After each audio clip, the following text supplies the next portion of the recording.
We will have a short quiz and then we'll continue with the idea of the quiz. But first, I'm just going to quickly go over what we did in the support course. Okay, and if you want to see me work this out with a lot of mistakes, you're welcome to check that video. Okay, but we have this system of equations and we want to solve the system. There are a lot of choices for how we solve the system. We could say that we could eliminate z because we got 5z and negative 10z. So if we just double this first equation and add it to the second, we're going to have eliminated z. And remember, the strategy is we eliminate the variables from one pair of equations and then from another pair, okay? So if we look at the first and second equation, we can easily eliminate z. Turns out we can easily enough eliminate y as well.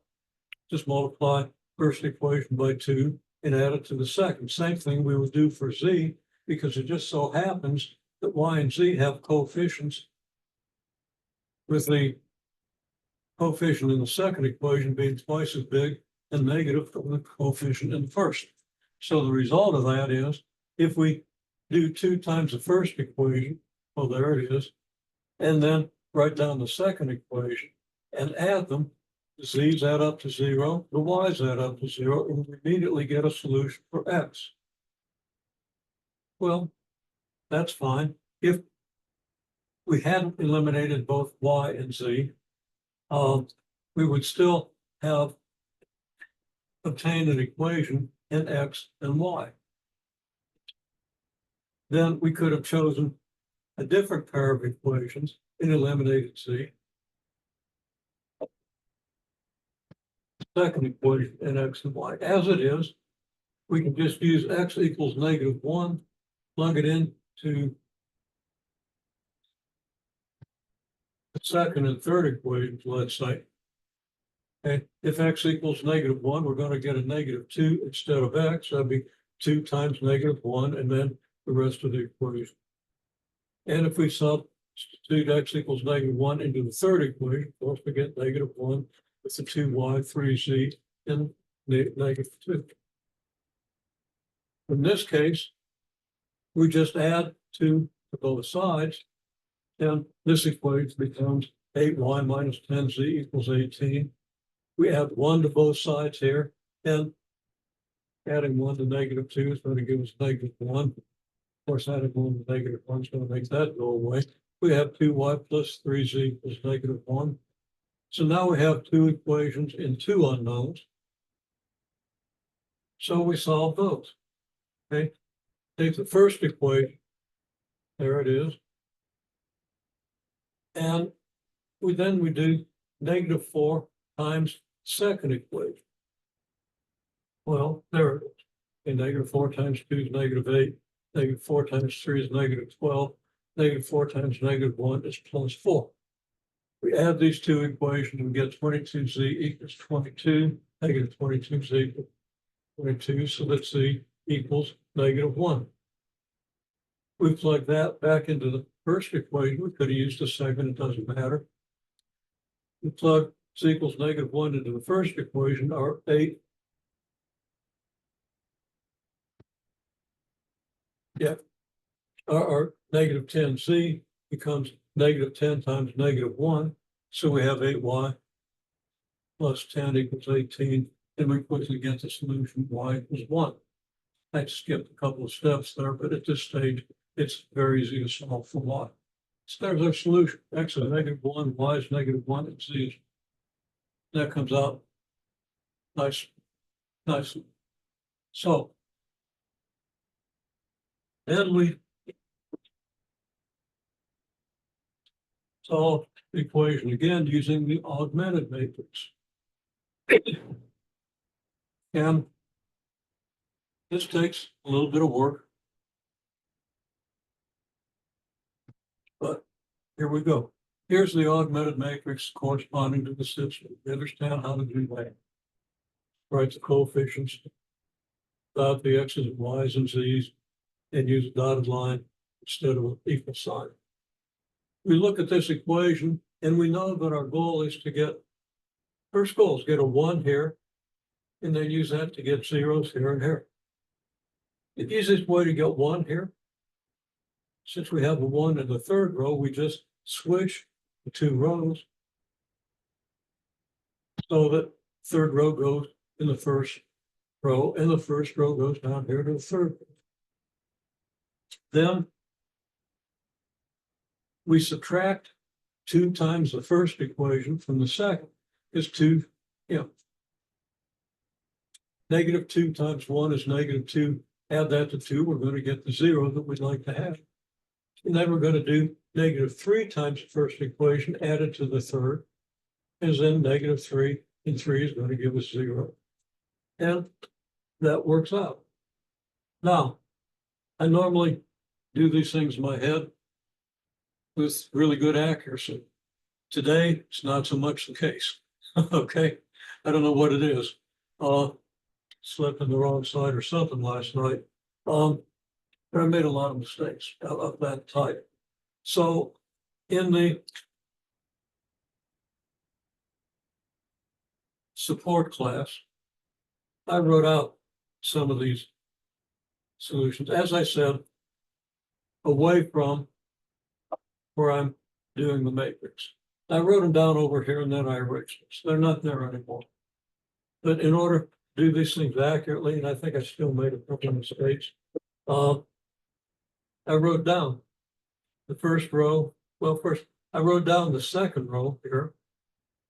Then I wrote down negative 2 times the first row below that, and then I added everything up. And this is what I ended up with. Now you can see it. I'm doing negative 2 times the first row and adding that to whatever's in the second row. So I do 2 multiplied by negative 2 times 1. That's going to give me 2 minus 2, which is 0. Then I'm going to do 8 minus 2 times the number in the first row. That's going to be 8 minus 4. It's going to give me 4. Then I do 10 minus 2 times 3, following this instruction. And I get negative 16. Then I do negative 16 minus 2 times negative 2. Negative 2 times minus 2 is 4. 16 and 4 gives me 20. That's arithmetic. If you do that accurately in your head with easy numbers, go ahead. But take my example. I should be able to do the whole thing in my head, but I kept making mistakes. Okay. What a good laugh. Look at the support. Okay. Then we do the same thing with row 3. We subtract 3 times row 1. So 3 minus 3 times 1 gives me 0. Negative 4 minus 3 times 2 gives me negative 10. 5 minus 3 times negative 3. It's 5 minus 9. That gives me negative 4. And 12 minus 3 times negative 2. That's 12 plus 6, which is negative 6. Simple enough, but very easy to make a mistake.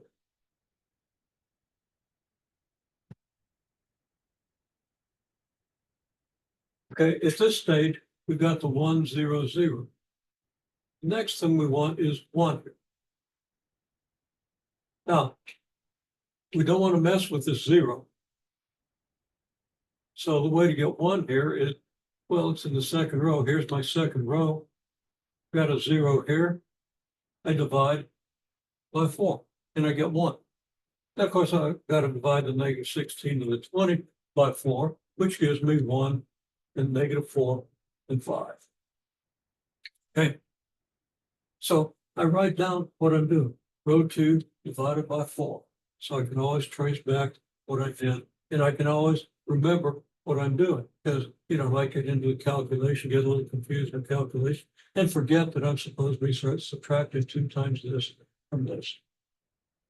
Surest way, somewhere, a piece of scratch paper or whatever, write out row 2 and then divide everything by 4. Now, that one, I think everybody can pretty much do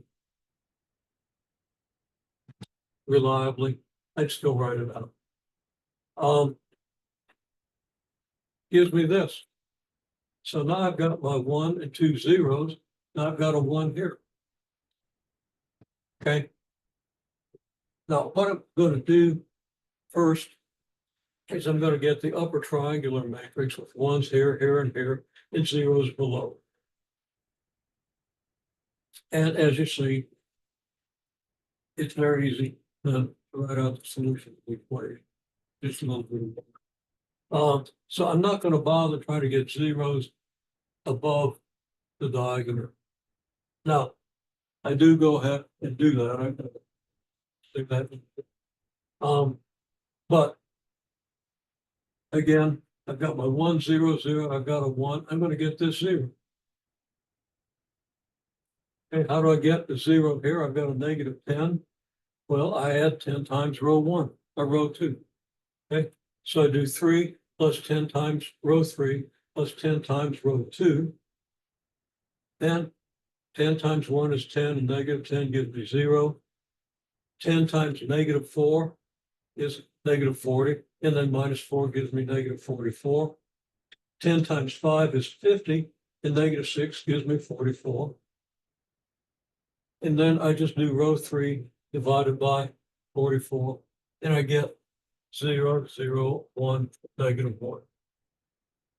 Okay, so here I've got my 1, 0, 0 here. I've got a 1 and a 0 here.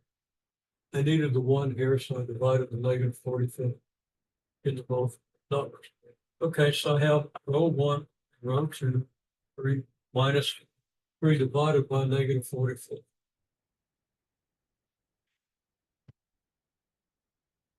At this point, I can write out the equations. This stands for z equals negative 1. There it is. This stands for y minus 4z equals 5. There it is. This stands for x plus 2y plus 3z equals negative 2. And there it is. What do?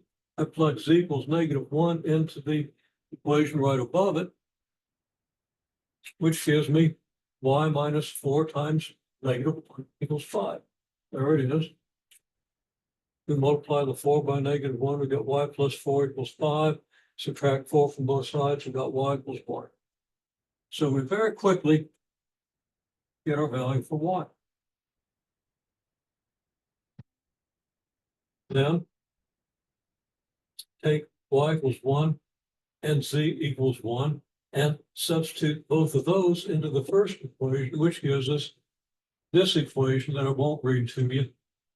Very easy. Just do the substitution and you very quickly get x and it's okay. And that is the correct solution of the equation. And of course, that confirms what we got by writing out all the x's and y's, doing all that stuff.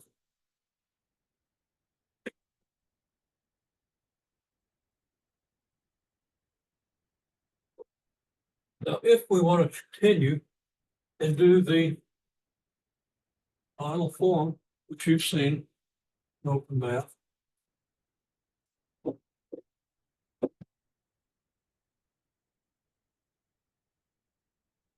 go back to our upper triangular form, which is just this. Okay, so I've just copied this matrix here, and then in 2 steps, we get our solution. Okay, so what do we have? We need zeros above the diagonal. Well, I can use this 1 to get a 0 here and a 0 here. Okay.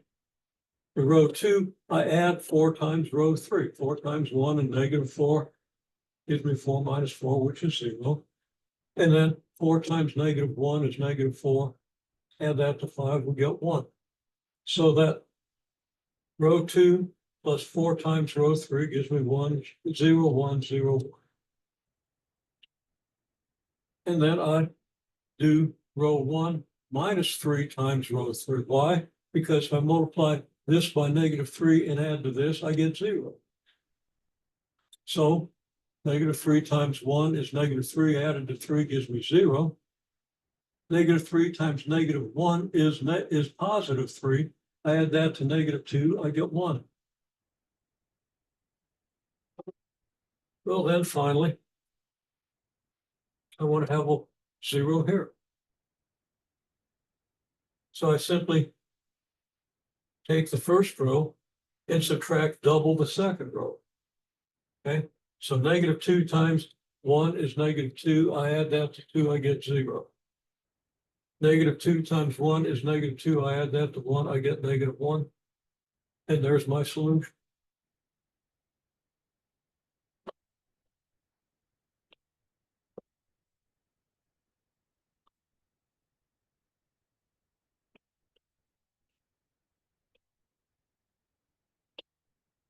Or as we traditionally do it, we write this as an ordered triple. Now, just a little further commentary. You don't have to know it for this course.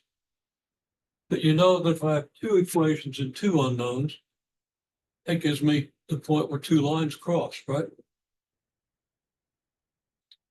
What does an equation and three unknowns represent? Well, in this case, you're in three-dimensional space. X, Y, Z space. Now, that's something you might or might not have seen. I suspect that you might have seen it.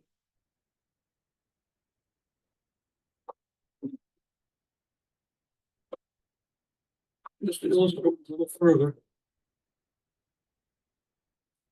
this equation in X, Y, Z gives us a plane in three-dimensional space. Now, three-dimensional space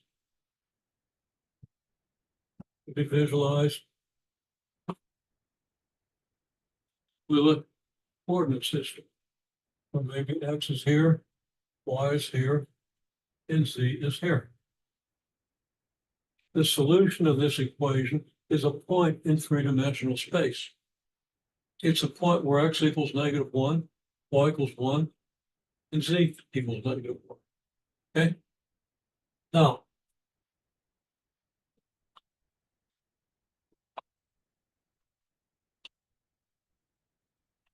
let's just say that X equals 1 here, and Y equals -1.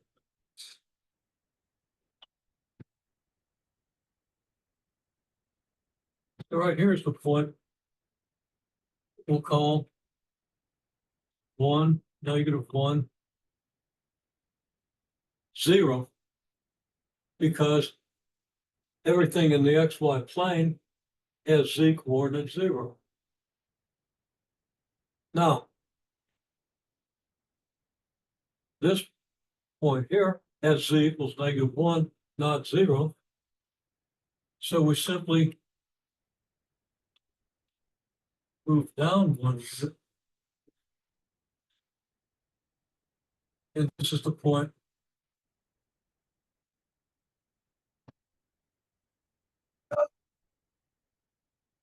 oh heck.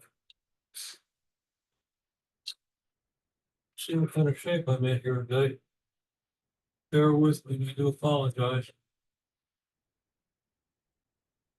We don't want Y equals -1.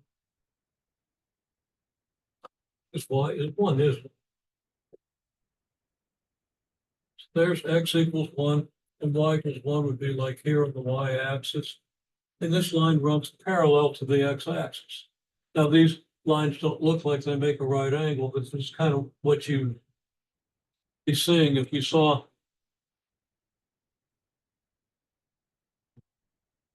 can't do with this hand. Oh, an axis going this way, an axis going this way, and an axis going this way. Okay. And you should kind of be familiar with that. If you were observing it from about up there someplace, it would look like this. Okay. And if you want a further visualization,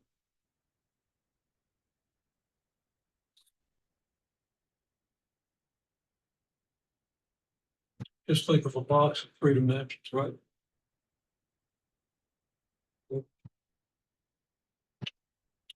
Okay. Anyhow, Y equals 1 on this line, and then Z equals -1. So at the point where these cross, this is the point negative 1, 1, 0.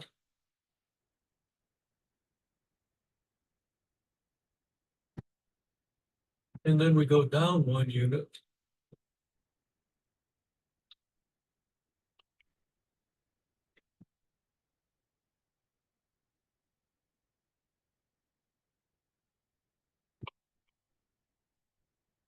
So z goes from 0 to negative 1.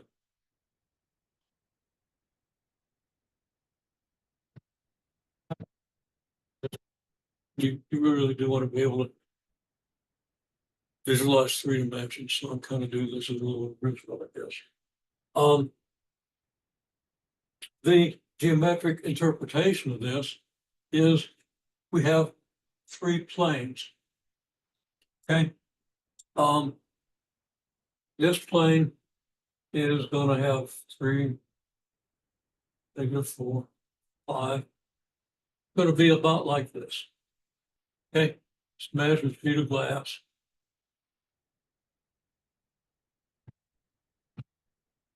This plane will be, let's see, it's going to be about perpendicular to that. So it's going to be kind of like this. This is up here and this is here. So you can imagine 2 planes meeting. I can actually sort of demonstrate it. Get to anything here. Now, give me a second. I'm going to make it.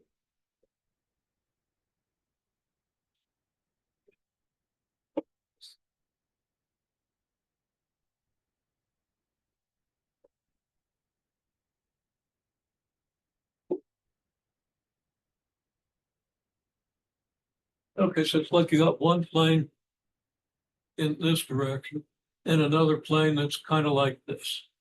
Okay. And they meet along the line, don't they? Okay.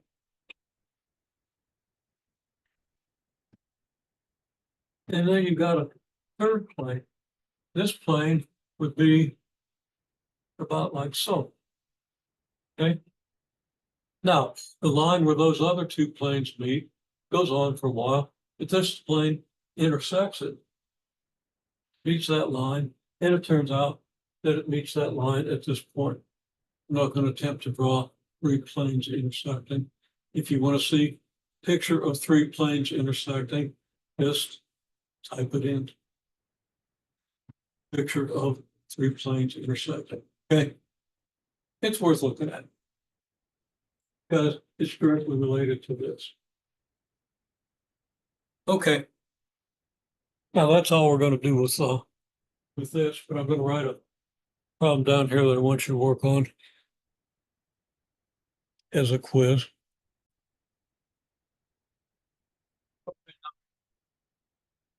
Should have said to use the naturals, and many of you did. LOG really stands for log base 10, but not necessarily.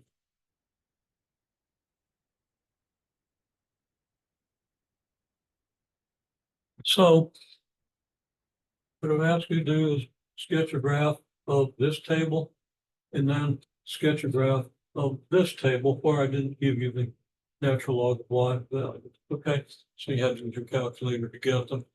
Some of you might have used log log. It's going to come out with the same essential result. The numbers will be different. Okay, now if I'm going to graph, I've seen a lot of graphs. I have 12 here.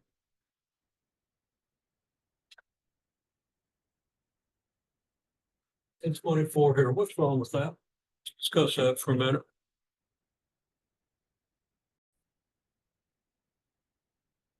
Okay, now, if you use graphing strategies and graphing strategies that we've used in the class, you might do something like this.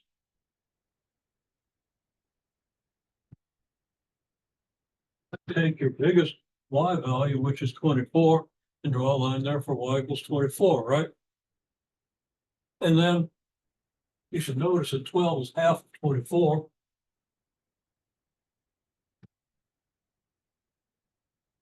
We're going to go midway between 24 and the x-axis, right?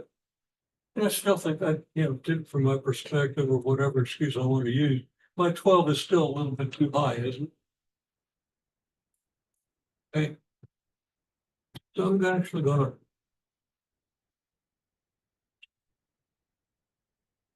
correct that, see if I can put it right where it ought to be. So I go from here to here and go here.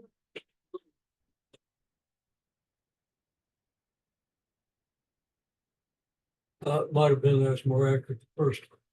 Okay. Then if I cut 12 in half, I get 6.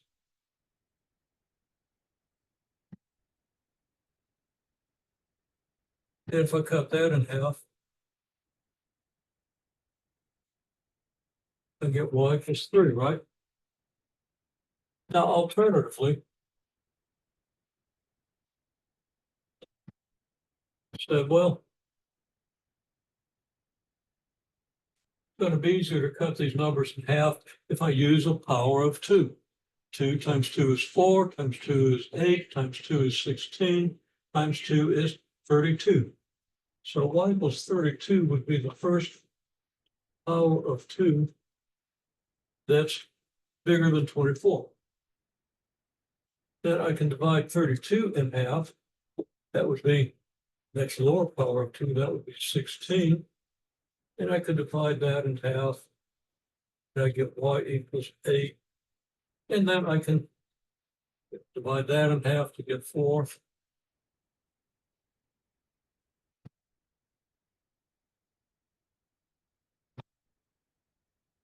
Maybe I want to make the graph a little higher so my numbers, my small numbers, will fit a little better, but I can do that. Okay. And then if I want 24, well, what's halfway between 16 and 32 is 24. If I'd have given you 23 instead of 24,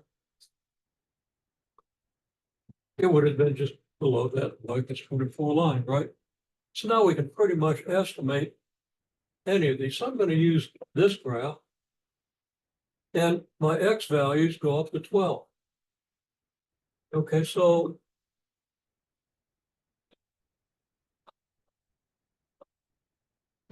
x equals 16, x equals 8,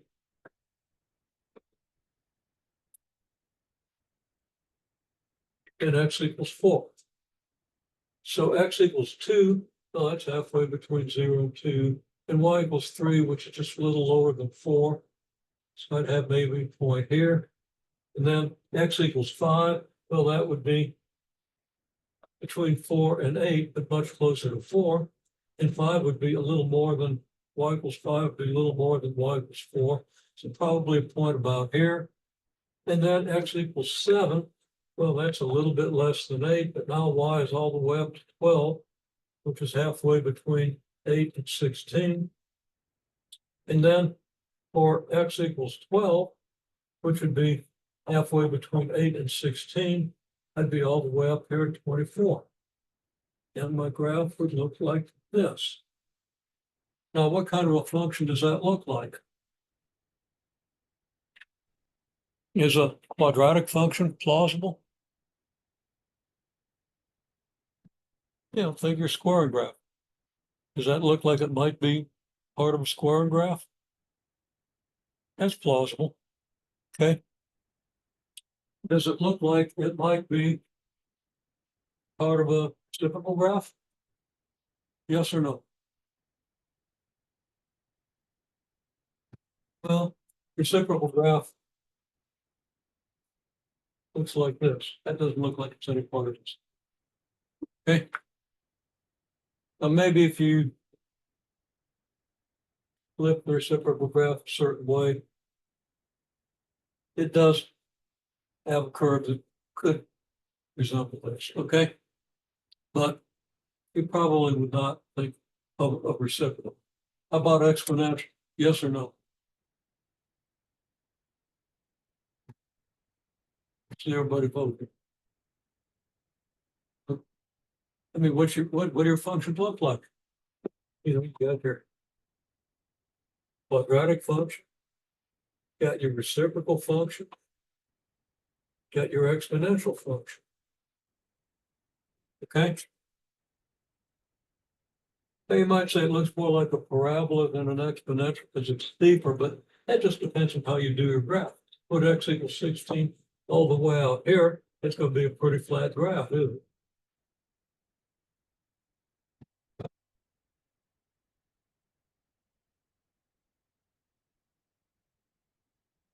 Bottom line, we're going to be hand sketching some graphs and not just following the algorithms or the toolkit functions, right?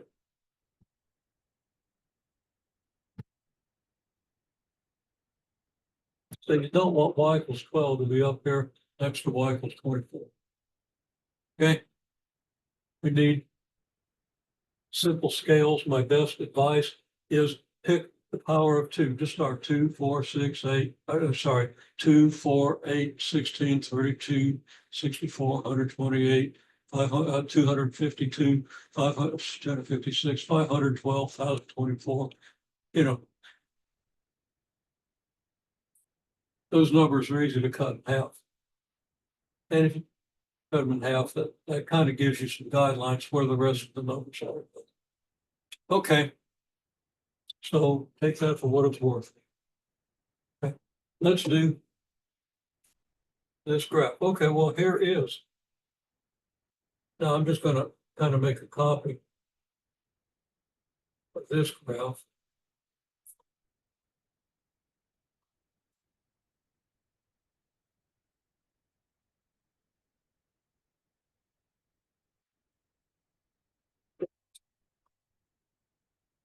So here is x equals 12, and here's y equals 24.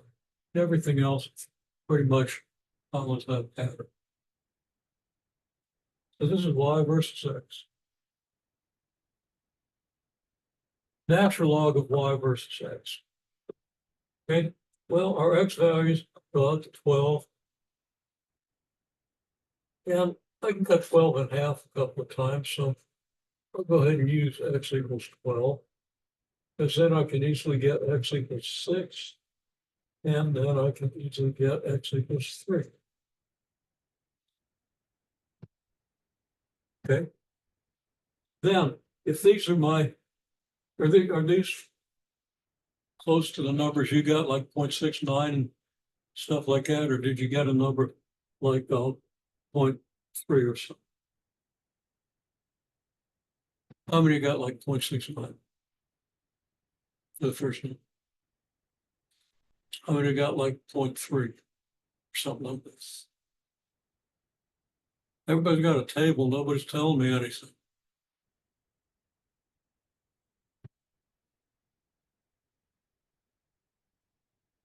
Natural log of 3. Now you might have done the LOG log of 3. You did the LOG log of 3. Gotta have something here that's closer to 0.2. Okay. Actually, I'd actually be negative. And actually, what I did here, I kind of messed up. No. Did anybody get a negative number here? You did the LOG log, you get some negative numbers. Okay. So apparently everybody did the natural log. I don't know. Nobody's telling me anything. Okay. Here are x values 3, 6, and 12, which is correspond pretty closely to some of these numbers. We're easily going to be able to locate 2, 5, 7, and 12. And y values go up to 2.5. Okay. Well, how about if I do this? I'm going to do 2.5 is kind of messy to cut in half. I'm just going to do y equals 2 here.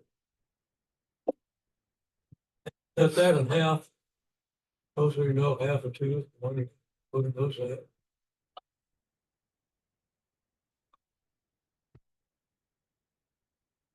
Okay, those look right. This is half of this and this is half of this. So now I know where 1 is, where 0.5 is, and where 2 is. Well, I could draw a line halfway.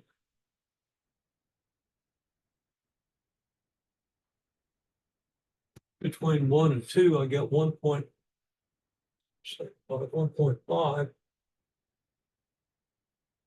Then I go up that much higher,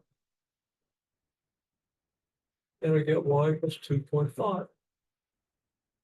Then I plot x equals 2, y equals 0.7. Well, x equals 2 is going to be 2/3 of the way from 2 to 3, from 0 to 3. It's going to be about here. Draw the lines if you have a bigger graph, but I'm not going to. And then 0.7. Here's 0.5. Here's 1. So I am going to draw my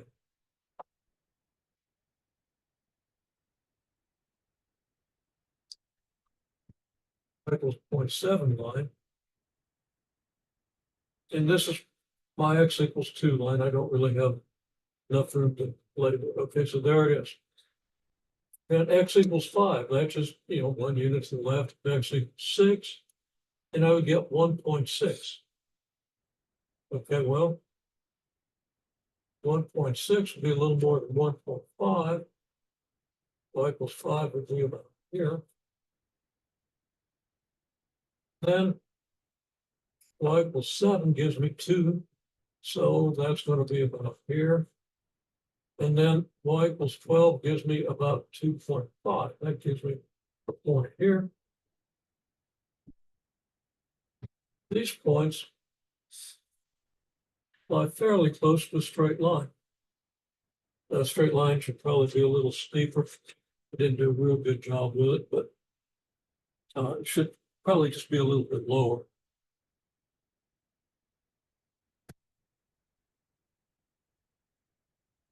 Now, what I want you to do is use a fundamental triangle, find the slope of the straight line, because most of you got something pretty close to the straight line. Okay? What's the slope of your straight line? Sketch a fundamental triangle.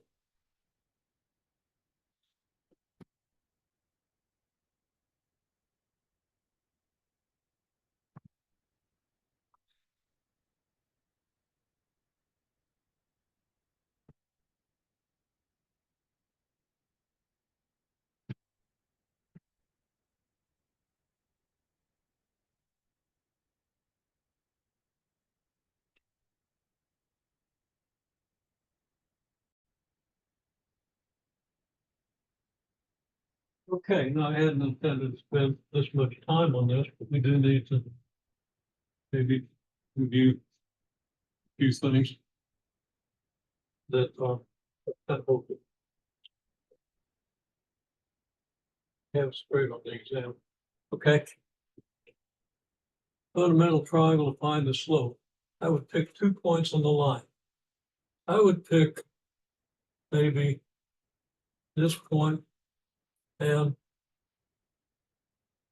this point. I wouldn't pick 2 points real close together like these two. Okay. And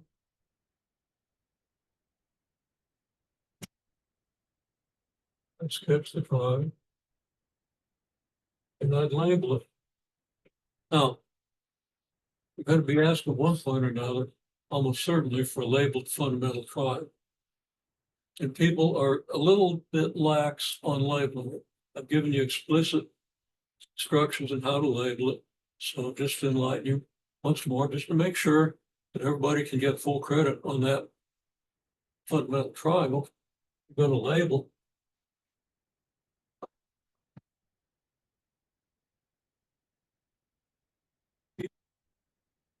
Well, I'm going to say this line here, and there's 6 and there's 12. So I'm going to say this is about x equals 10. Of course, I picked this point because y equals 0. Barely do that, but there's no reason not to. And it looks like this is about -3. But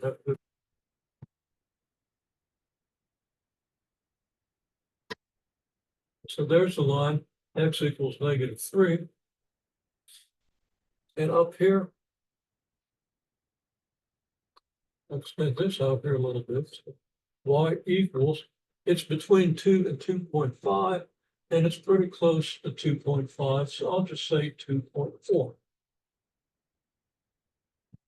So the run equals what? 10 minus -3 equals 13. And the rise, now I've got all this labeling here. I don't have a good place to label the rise. I think what I'll do is I'll redraw the triangle.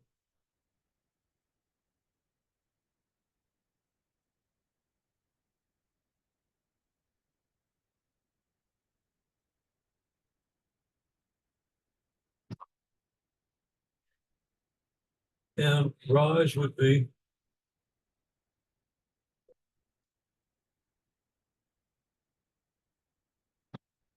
-0 equals 2.4.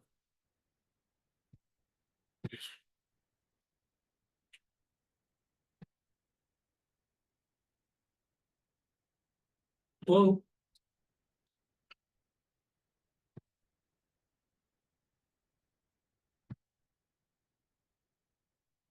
rise over run equals approximately 2.4 over 13.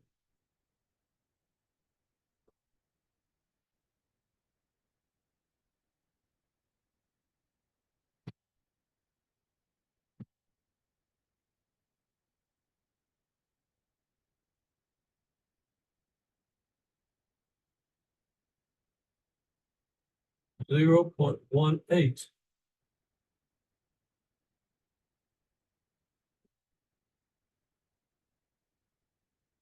That makes sense. You see all the labeling?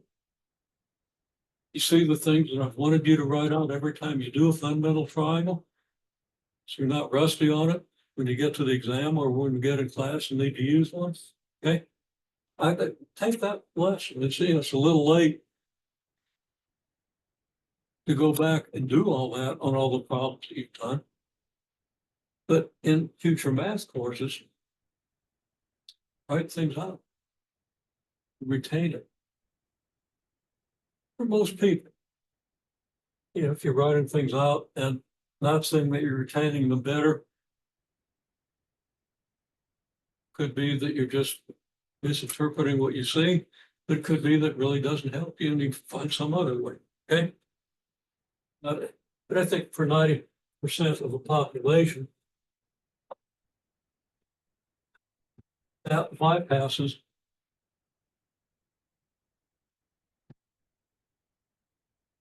the fact that most people are probably using a little too much help doing the problems, okay? Using help, write out what you're doing so you retain it, because otherwise it just goes in one ear and out the other, okay? Okay, so it's a little advice for success in a math class. All right. So anyhow, here we have our slope, okay? Now, what does this mean? The first thing I'm going to do is safely move this board over and say, okay, now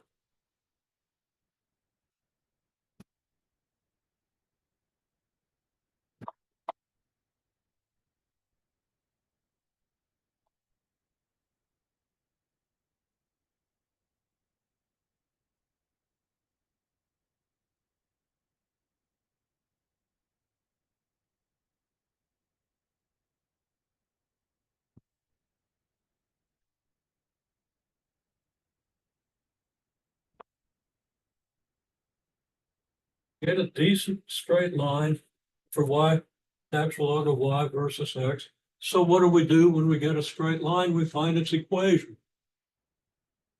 If your equation came from something like this, you better be able to do a graph. Now, you can always go into Excel and graph it and get the perfect fit. You don't learn anything by doing that. You learn to do this, then you can go into Excel and do it anytime you want to. Okay? But if you go into Excel and do it every time, you're not going to learn what you're doing. You're just going to remember, here's how I do it in Excel, and it's not going to make any sense to you. It's unlikely to make any sense to you. Okay? Which is why, again, I stress being able to draw these diagrams, being able to draw a decently scaled graph, and learn what Excel is doing. Okay, now you're not really going to learn what Excel is doing when it does the best fit to the line. You'll probably have a statistics course at some point and you'll learn about regression. I'd like to teach it in this course. Some people do. This is what I'm teaching. Okay, because this is the basis for understanding. Okay, still, I mean, I'm not saying people who do it otherwise are wrong about that. It's a fairly common thing. Okay, so decent straight line gives us this. The slope is approximately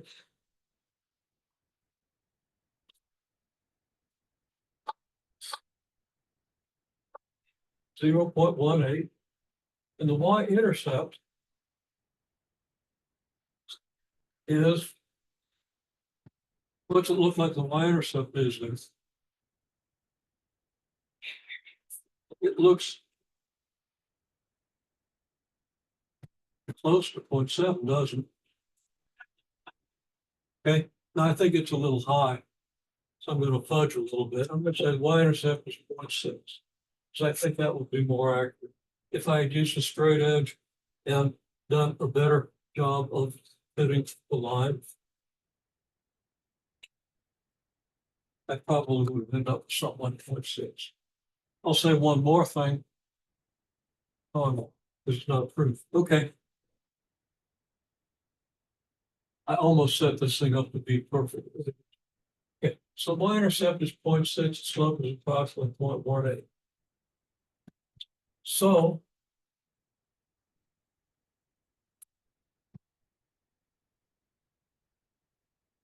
and it's actually the natural log of y-intercept because this axis is a natural log of y, right?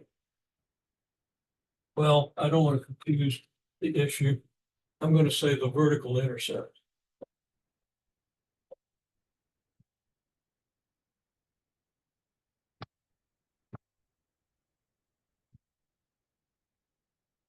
Vertical axis intercept is 0.6. Okay, so what we get here then, we get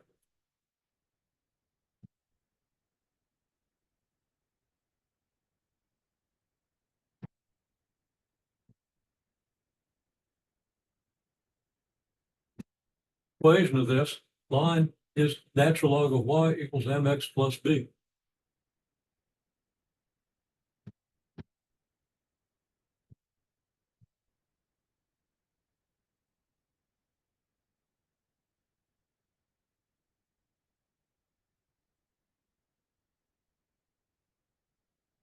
Natural log of y is this.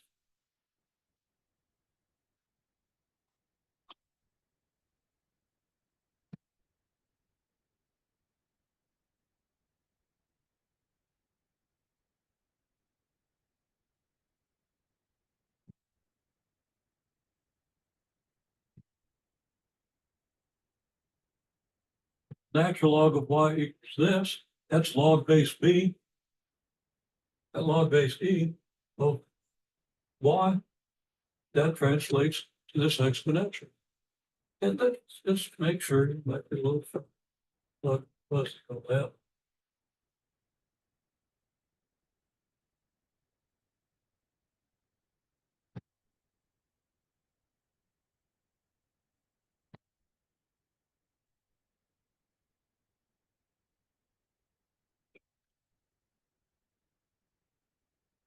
Okay, make that log base e so that you can use the equivalence between log and exponential. It says e to this power equals y.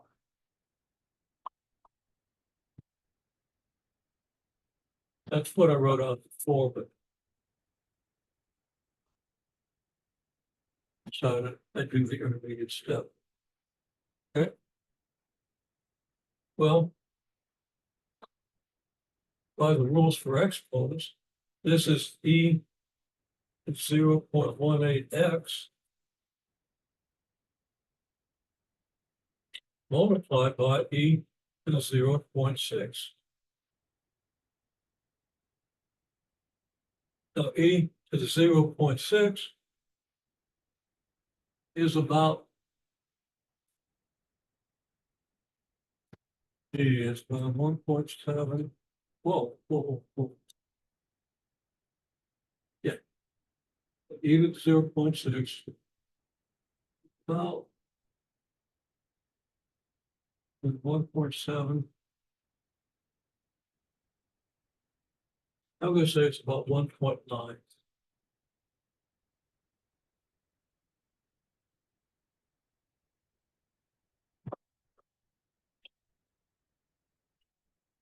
Okay.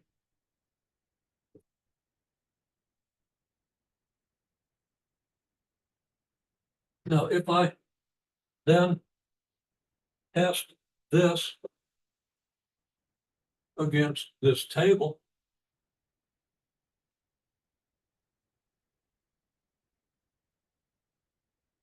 part of the board, where to put my,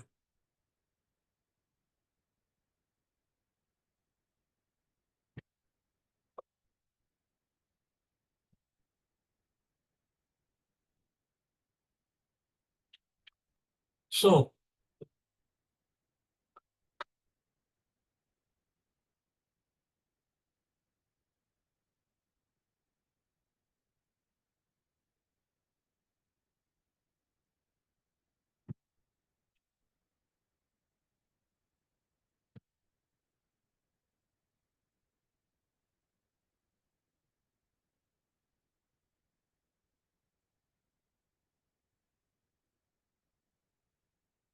we say this is a model for the data.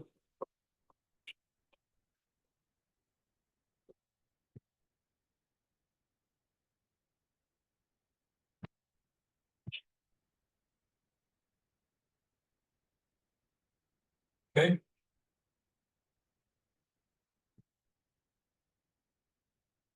Check this.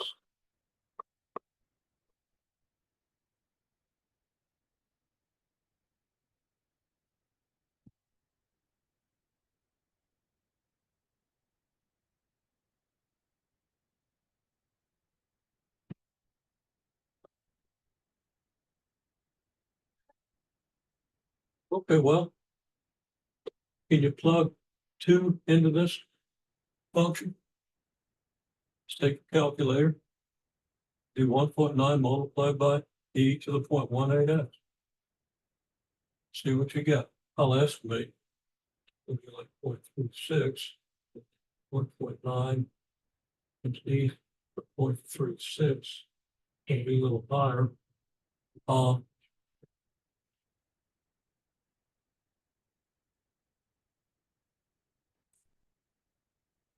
I'm going to say this maybe. Well, actually, it's supposed to be 3. Yeah, it's going to come up fairly close to 3. What'd you get? Anybody have it? Let me pause and see what we get.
Hey,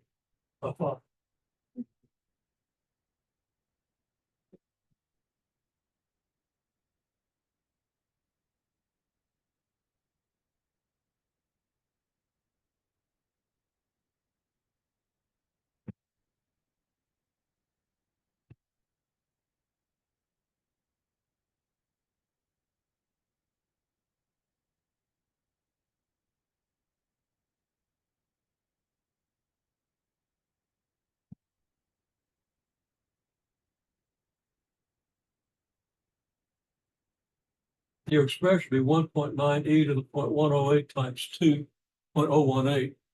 Okay?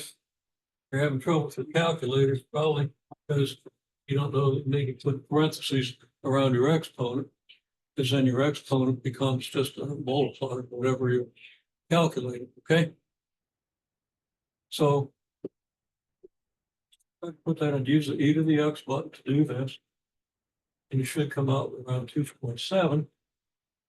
And this should be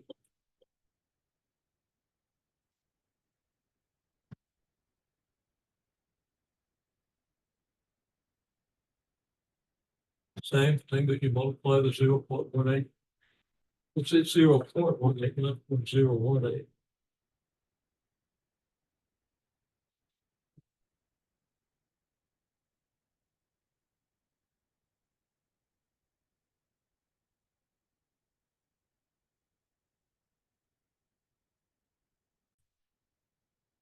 So everything's upside down because the camera made a bad decision.